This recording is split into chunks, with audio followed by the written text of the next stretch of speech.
गांदरबल में नाबालिग लड़की के इल्जाम में बड़ी बहन गिरफ्तार। पुलिस ने जो है वो मुकम्मल तौर के ऊपर इसकी इन्वेस्टिगेशन की है और फौरी तौर उसके तुरंत बाद मुकदमा दर्ज हुआ। एसएसपी गांदरबल खलील पोसवाल साहब ने इसमें जो है वो प्रॉपर इन्वेस्टिगेशन की और कुछ ही घंटों में जो है वो इस केस में जो मुलजिम था उसे गिरफ्तार किया। हालांकि खुद की बहन ने अपनी छोटी बहन का कत्ल किया। हमारे साथ एक्सक्लूसिव इसी मुद्दे पे बातचीत करने के लिए एसएसपी गांदरबल रिस्पेक्टेड खलील अहमद पोसवाल साहब हैं। बहुत बहुत शुक्रिया सर वक्त देने के लिए। सर, बहुत बड़ा हैरान कुन मामला पेश आया कि एक छोटी मासूम सी नाबालिग बच्ची जो 7वीं 8वीं जमात की तालिब इल्म थी, उसका कत्ल उसकी ही बहन ने किया। सर, जिस तरीके की इन्वेस्टिगेशन के दौरान में अभी आपने तफसीलात दी हैं, इसके साथ साथ ये जानना भी ज़रूरी है कि सर ये कत्ल करने का कारण क्या था, रीज़न क्या था? एक बहन अपनी ही बहन का क्यों कत्ल किया या करवाया? रियली अनफॉर्चुनेट इंसिडेंट जिसमें एक अराउंड 14 ईयर्स ओल्ड बच्ची का मर्डर हुआ। तो जब हमने खबर मिली थी कि ऐसे सस्पिशियस डेड बॉडी पड़ी है, उसको हमने सीन ऑफ क्राइम को प्रिजर्व किया, वहाँ जाके एक्सपर्ट्स बुलाए सर, और जो नरेटिव बनाया गया था, स्टोरी बनाई गई थी कि अबडक्शन हुआ और उसके बाद मार दिया एक जगह पे, तो बिल्कुल उलट मिला। जब इन्वेस्टिगेशन हुई पता चला कि ये दोनों सिस्टर घर से निकली थी, पेरेंट्स हॉस्पिटल गए थे और उनकी ज़मीन के पास वहाँ एक एडजॉइनिंग जगह, वहाँ उससे पहले दिन इसकी गाड़ी खो गई थी और उसको ट्रेस आउट करने के लिए she went there. After that minor issue पे आगे पीछे चलने पे उनका अल्टरकेशन हुआ। शॉर्ट टेम्पर थी ये जो बच्ची, डेथ भी हो गई, तो इनका स्कफल शुरू हो गया। दोनों बहनों के साथ झगड़ा हुआ, आपस में झगड़ा हुआ एग्जैक्टली। और जब इनिशियली एक दूसरे को हाथापाई हुई, उसके बाद वो इतनी बात बढ़ गई कि इसने उसके हेयर भी प्लक कर लिए डिसीज्ड ने। एज ए रिजल्ट उसने उसको वहाँ एक फेंस की जो रॉड थी, वुडन रॉड, डंडा, उससे इसके सर पे मारा, ये गिर गई। इसने दोबारा मारा, वो सर फट गया, शी डाइड ऑन स्पॉट।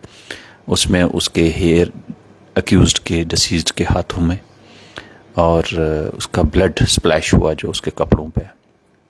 उसकी स्लिपर्स वहाँ पड़े हुए थे अक्यूज्ड के, वो सारे वो छोड़ के वहाँ से डंडे को छुपा के भाग गई। देर आफ्टर इसने ह्यू क्राई रेज किया और देन शी रेज्ड कि अबडक्शन हो गया, इधर हो गया, उधर गए। वो सारी चीज़ें मैच नहीं कर रही थी। सीसीटीवी कैमरा फुटेज हमने एग्जामिन करवाए, उसमें उस समय पे कोई भी गाड़ी उस एरिया से क्रॉस नहीं हुई। इवन इनके घर पे भी कैमरास लगे हुए हैं। सर, जो हमने सुना सोशल मीडिया पे कि एक गाड़ी आई, 3-4 लड़के आए बीच में, वो सब एक फैब्रिकेटेड कहानी वो थी। अटेंशन डाइवर्ट करने के लिए। उसके बाद इसने अपना ड्रेस चेंज किया, वो इसने शावर लिया है और वो कपड़े भी रिकवर, उन पे भी ब्लड लगा हुआ है। ये सारी चीज़ें, और इसके बॉडी पे खुद भी इंजरीज लगी हैं स्कफल की, और उसको मेडिकल एग्जामिनेशन भी करवाया गया। ये सारी चीज़ें जब उसके सामने रखी, then she in a way admitted also कि हाँ ऐसा सीक्वेंस था, उसने बताया जो कि मैच कर रहा है। फिर वो हमने वेपन ऑफ ऑफेंस भी रिकवर किया है पेरेंट्स के सामने, मैजिस्ट्रेट के सामने। सर, कितनी इसमें अभी और भी लोग जो हैं वो इन्वॉल्व हो सकते हैं या कोई मेजर और बड़ी कार्रवाई हो सकती है जो कोई इसमें फंसा हुआ है? इसमें जब एक इतनी कोई ज़्यादा हेल्दी तो बच्ची थी नहीं जिसका मर्डर हुआ, वो भी वीक थी, और इसमें ऐसे लग नहीं रहा है कि किसी और ने इसके साथ ऐसा किया है। और ये एक्टिव भी है, इंटॉलरेंट बच्ची है ये भी, और इसको हमने इन ऑल रिस्पेक्ट्स कनेक्ट करके अरेस्ट किया है, कोर्ट में पेश किया है। और इसके जो बाकी पहलू हैं उस एरिया का टेक्निकल डेटा, डंप डेटा, वो हमने लिया है, हम उसको एग्जामिन कर रहे हैं। वी विल इंश्योर कि फेयर एंड ट्रांसपेरेंट मैनर से इन्वेस्टिगेशन और सीट बनाई है। एक एसपी रैंक के ऑफिसर इसको हेड कर रहे हैं और साथ में फैमिली को कॉन्फिडेंस में लिया हुआ है। We are of the conclusion कि ये जो एक हीट में, एक मोमेंट में एक लड़ाई झगड़ा हुआ, उसके चलते ये इंसिडेंट हुआ है। सर, हम ये कह सकते हैं गुस्से में, और उसका कारण जो उसका बिहेवियर था जो हमने पता किया घर वालों से, बाकी जगहों से, कि वाकई ही वो इंटॉलरेंट बच्ची है और पेरेंटल कंट्रोल कम है। एज ए रिजल्ट ये इंसिडेंट हुआ। अनफॉर्चुनेट है, बट र्यूमर्स ज़्यादा चली, प्लीज़ उन पर मत जाइए। इन्वेस्टिगेशन के हिसाब से हम इंश्योर करेंगे कि इसका फेयर इन्वेस्टिगेशन हो के कोर्ट में पेश किया। एसएसपी साहब, जैसे कि जो एक्यूज है, जो मुजरिम है, जिसने ये कत्ल की वारदात को अंजाम दिया है, क्या कुछ तफसीलात निकली हैं? किस जमात तक उस बच्ची ने पढ़ा है, क्या उम्र है उसकी? और यानी कि एक गुस्से की वजह से इतना बड़ा कत्ल की वारदात को अंजाम देना, तो माँ बाप का बच्चों पे जो है वो एक अच्छा रोल ना प्ले करना, क्या आगे भी माशरे में, समाज में इस तरीके के और भी एपिसोड्स को अंजाम दे सकता है? ये जो अक्यूज लड़की, इसका बिहेवियर हमने असरटेन करवाया, it was improper. School drop out है और जगह जगह घूमती रहती है। इवन इसको यहाँ गांधरबल टाउन में भी घूमते देखा। कोई तो आज मुझे बता रहा है कि 2 लड़कों के साथ लड़ते हुए भी इसे देखा गया है। तो उसका बिहेवियर ठीक नहीं था। एज ए रिजल्ट उसको एक रिग्रेट होता है ना, वो भी नहीं है उसके फेस पे, दुख भी नहीं है उसको, रिमोर्स नहीं है। तो वो उसके चलते इस बच्ची का बिहेवियर भी ठीक नहीं है। But now she will face the bugle of the law. कानूनी तौर पे कार्रवाई चलेगी। हाँ, उस फैमिली के लिए नुकसान जरूर हुआ कि दोनों बच्चियां, एक तो मर गई तो एक तो अक्यूज्ड बन गई। तो that is unfortunate part. Sir, वहाँ पे आप जब लोकलिटी में वहाँ पे गए, लोकल से मिला, तो उनका क्या कहना है? क्या लोकल्स भी इस चीज़ पे गुस्सा कर रहे हैं कि हमारे समाज में कोई इस तरीके का हादसा पेश आया और कोई इस तरीके का मामला पेश आया और घर में ही कातिल अपनी ही बहन निकली? रिजेंटमेंट है। इवन आज सुबह लोग वहाँ मस्जिद में भी इकट्ठे हुए थे, उनने कंडेम भी किया कि हमें कहीं ना कहीं देखना पड़ेगा कि घर के अंदर काउंसलिंग का लेवल क्या है। पहला तो काउंसलिंग पेरेंट्स ही करते हैं, लेकिन पेरेंट्स को भी awareness is very important factor. तो आई वुड रेकमेंड कि सिविल एडमिनिस्ट्रेशन ने, सोशल वेलफेयर डिपार्टमेंट ने आजकल काउंसलर हायर किए हुए हैं। तो लेडीज़ को, फीमेल को, बच्चियों को काउंसलिंग की अहम ज़रूरत है, जिससे कि उनमें भी टॉलरेंस रहे। Not only here, domestic violence के केसेस में भी आगे female commits domestic violence against female, तो वो एक इम्पॉर्टेंट आस्पेक्ट है। Although men are also there, but counselling करने की ज़रूरत है। बहुत बहुत शुक्रिया सर। आपको 4000 लोग देख रहे हैं, तो एक छोटा सा मैसेज पेरेंट्स के लिए, बिलखुसूस जो बच्चे घरों से बाहर हैं, अलग अलग मुकामात पे कोचिंग कर रहे हैं या परिवार से दूर रहकर तालीम हासिल कर रहे हैं।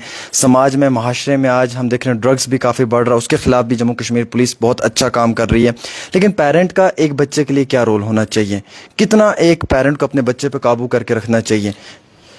Best part of society, if you understand कि जॉइंट फैमिली सिस्टम जो कि हमारा डिरेल हो रहा है, जॉइंट फैमिली सिस्टम में ही प्रोपागेट करें चीज़ें। दूसरा, जहाँ बच्चे पढ़ रहे हैं वहाँ जाइए, टीचर से मिलिए, उसके फ्रेंड्स कौन से हैं, उनकी परफॉर्मेंस क्या है फ्रेंड्स की, दैट इज़ मोर इम्पॉर्टेंट। अगर फ्रेंड्स की परफॉर्मेंस अच्छी है, मीन्स आपका बच्चा सेफ है, वो एक आपके लिए टेस्ट डोज रहेगी। और अगर आप उस चीज़ पर खाली टीचर को पूछ के आते हैं, तो हर टीचर आपके बच्चे की तारीफ करेगा, लेकिन उसके फ्रेंड्स के बारे बताएगा नहीं। तो इंडिपेंडेंटली वेरीफाई करें, सो दैट आपको पता चले कि बच्चा किस माहौल में। तो फ्रेंड सर्कल अच्छा है तो बच्चा भी ठीक रहेगा, फ्रेंड सर्कल अगर ख़राब है तो डेफिनेटली बच्चा आपका प्रॉब्लम में होगा।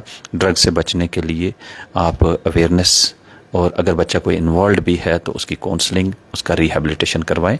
ये एक ऐसी बीमारी है जिससे बच्चा रिकवर हो सकता है। ड्रग ना लेने से कोई नहीं मरा है, ओवरडोज से ज़रूर मरे। तो awareness of parents, awareness of children, awareness of teacher is important, awareness of that staff posted there in the schools. वहाँ चौकीदार कैसा है, स्वीपर कैसा है, और वो हम उस चीज़ पर नज़रअंदाज करते हैं, हम पूछते नहीं हैं। उनकी बैकग्राउंड इंपॉर्टेंट है। सर, पुलिस के लिए भी तो एक मेजर चैलेंज था, क्योंकि जिस तरीके की सोशल मीडिया पे चीज़ें आई या सोशल मीडिया के बाद जो रिपोर्टिंग्स हुई, तो वो तो ये रिपोर्टिंग्स हुई कि यहाँ पे गाड़ी लेके कुछ लोग आए, लेकिन पुलिस के लिए भी एक बड़ा मेजर चैलेंज था, बिलखुसूस आपके लिए। और आपने 24 घंटे के अंदर अंदर एक केस सॉल्व किया, तो कितनी ज़्यादा, यानी कि सर इस केस को लेकर चलते हुए आपकी भी जो है वो निगरानी रही और किस तरीके की मॉनिटरिंग रही सर? क्योंकि ये तो शक शुबात में नहीं आ रहा। मैटर की सेंसिटिविटी देखते हुए ही मैंने एसपी रैंक के ऑफिसर वहाँ रखे और उनके साथ खुद भी रहे। हमने जो स्टोरी थी, अगर किडनैपिंग हो, अबडक्शन हो, तो वाकई सेंसिटिव मैटर है उसके, और होना भी नहीं चाहिए। बट आज की डेट में my surety Ganderbal district, even for other reasons, की यहाँ डिप्लॉयमेंट अच्छी है, कहीं इमीडिएटली गाड़ी भाग नहीं सकती। हमारे सीसीटीवी कैमरास हर नाके पे लगे हैं और उसका डेटा लाइव फीड जा रहा है। वो हम इंडिपेंडेंटली, जो आम जनता को पता भी नहीं होगा, वो वेरीफाई करते हैं। तो दैट इज़ माई श्योरिटी। जब भी आप कॉल करेंगे हम आपकी सपोर्ट के लिए तैयार हैं। बहुत बहुत शुक्रिया। बहन ने ही बहन का कत्ल किया और इस मामले में डिस्ट्रिक्ट गांधरबल की पुलिस ने फौरी तौर एक्शन किया। बिलखुसूस रिस्पेक्टेड एसएसपी गांधरबल खलील अहमद पोसवाल साहब ने कानूनी कार्रवाई को फौरी तौर अमल में लाते हुए इस मामले की तहकीकात और छानबीन शुरू की और बुनियादी तहकीकात और छानबीन के दौरान में ये दरियाफ्त हुआ कि अपने ही परिवार से अपनी ही बहन जो है वो अपनी छोटी बहन के कत्ल में इन्वॉल्व है। और इस पूरे मामले की तहकीकात करने के बाद जो है वो बिलाखिर आज प्रेस कॉन्फ्रेंस भी दी और जो मुजरिम है उसको सख्त से सख्त सज़ा मिलेगी और जो एक्यूज्ड है उसे सख्त से सख्त सज़ा मिलेगी और जो विक्टिम है उसकी फैमिली को ज़रूर अदल और इंसाफ दिलवाया जाएगा। एक छोटी सी रिपोर्ट आमिर सुहेल के साथ।